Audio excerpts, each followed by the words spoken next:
Sebuah rekaman ramai dibicarakan warganet di media sosial Telegram pada Kamis 8 Agustus 2024. Dalam rekaman tersebut memperlihatkan detik-detik meledaknya posisi angkatan bersenjata Ukraina di wilayah Volchaksk. Ledakan itu terjadi imbas serangan bom FAB yang dilayangkan militer Rusia. Sebelum melancarkan aksinya, pasukan Moskow melakukan pengintaian terlebih dahulu.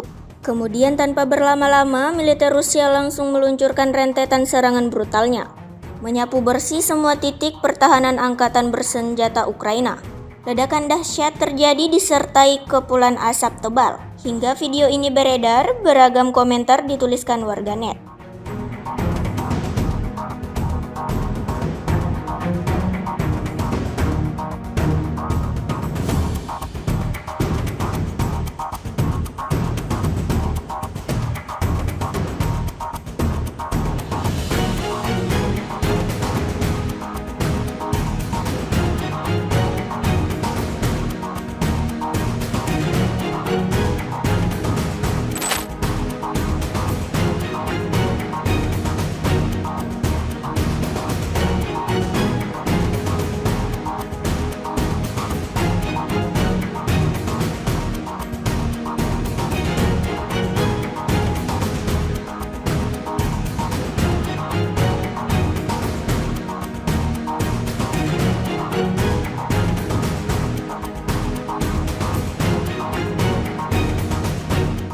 Download Tribun X sekarang, menghadirkan lokal menjadi Indonesia.